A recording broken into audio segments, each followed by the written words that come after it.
Lecture de la lettre aux Hébreux. Frères, la loi de Moïse ne présente que l'ébauche des biens à venir, et non pas l'expression même des réalités. Elle n'est donc jamais capable, par ces sacrifices qui sont toujours les mêmes, offerts indéfiniment, chaque année, de mener à la perfection ceux qui viennent y prendre part. Si ce culte les avait purifiés une fois pour toutes, ils n'auraient plus aucun péché sur la conscience, et dans ce cas, n'aurait-on pas cessé d'offrir les sacrifices? Mais ceci, au contraire, comporte chaque année un rappel des péchés.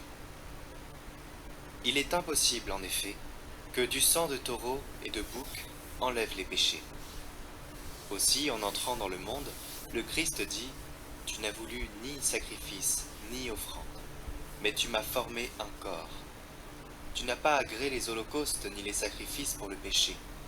Alors j'ai dit « Me voici, je suis venu, mon Dieu, pour faire ta volonté, ainsi qu'il est écrit de moi dans le livre. » Le Christ commence donc par dire « Tu n'as voulu ni agréer les sacrifices et les offrandes, les holocaustes et les sacrifices pour le péché, ce que la loi a prescrit d'offrir. » Puis il déclare « Me voici, je suis venu pour faire ta volonté. » Ainsi, il supprime le premier état de choses pour établir le second. Et c'est grâce à cette volonté que nous sommes sanctifiés par l'offrande que Jésus-Christ a faite de son corps une fois pour toutes.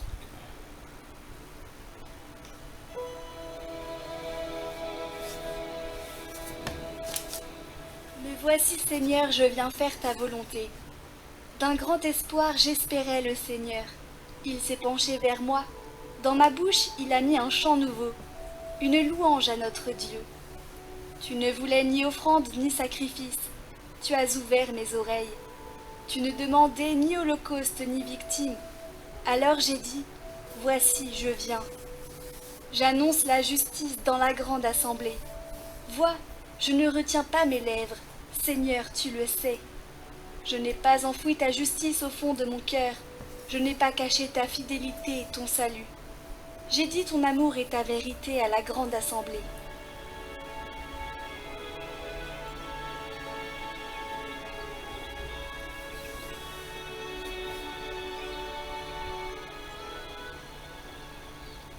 Évangile de Jésus-Christ selon saint Marc. En ce temps-là, comme Jésus était dans une maison, arrivent sa mère et ses frères. Restant au dehors, ils le font appeler. Une foule était assise autour de lui, et on lui dit « Voici que ta mère et tes frères sont là dehors, ils te cherchent. » Mais il leur répond « Qui est ma mère? Qui sont mes frères ?» Et parcourant du regard ceux qui étaient assis en cercle autour de lui, il dit « Voici ma mère et mes frères. Celui qui fait la volonté de Dieu, celui-là est pour moi un frère, une sœur, une mère. »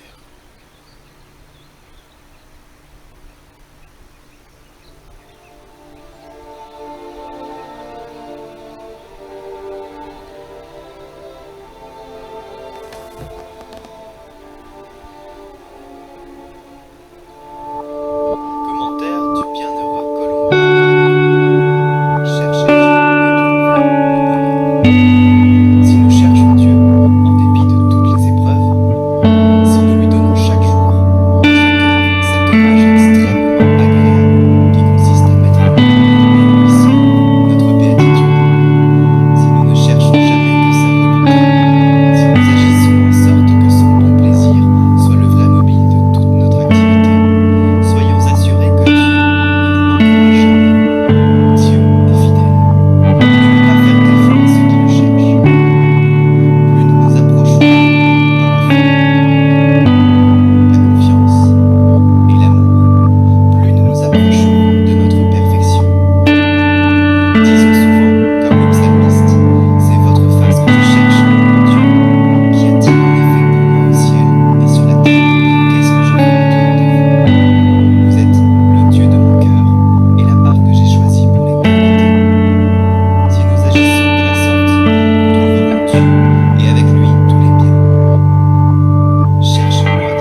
pourquoi quand nous cherchons quelque chose en dehors de Dieu ou de sa volonté, nous ne trouvons pas le bonheur stable et parfait.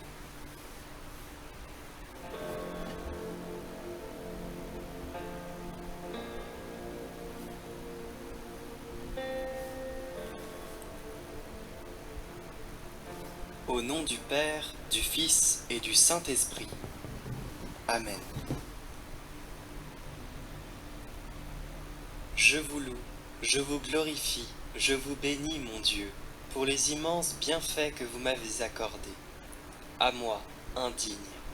Je loue votre clémence, si patiente à m'attendre, votre douceur qui ne fait que simuler la vengeance, votre tendresse qui m'appelle, votre bénignité qui me reçoit, votre miséricorde qui pardonne mes péchés, votre bonté qui me comble au-delà de mes mérites, votre patience qui ne se souvient pas de l'injure, votre humilité qui me console, votre longanimité qui me protège, votre éternité qui me conserve, votre vérité qui me récompense. Que dirais-je, mon Dieu, de votre générosité ineffable? Fugitif, vous m'appelez. À mon tour, vous me recevez. Titubant, vous m'aidez. Désespérant, vous me réjouissez. Négligent, vous me stimulez. Combattant, vous m'armez. Triomphant, vous me couronnez. Pécheur, vous ne me méprisez pas après la pénitence. Vous n'avez pas souvenance de mon injure. Vous me délivrez d'innombrables périls. Vous adoucissez mon cœur pour qu'il se repente. Vous m'effrayez par des supplices. Vous m'attirez par des promesses. Vous me corrigez par des châtiments. Vous me gardez par le ministère des anges. Vous me procurez les biens temporels et me réservez les biens éternels. Vous m'exhortez par la dignité de la création. Vous m'invitez par la clémence de la rédemption.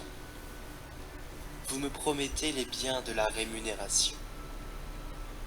Pour tout cela, mes louanges ne suffisent pas. À votre majesté je rends grâce pour l'abondance de votre immense bonté, afin que toujours vous multipliez en moi la grâce, et multipliez, que vous la conserviez, et conservez, que vous la récompensiez. Ainsi soit-il.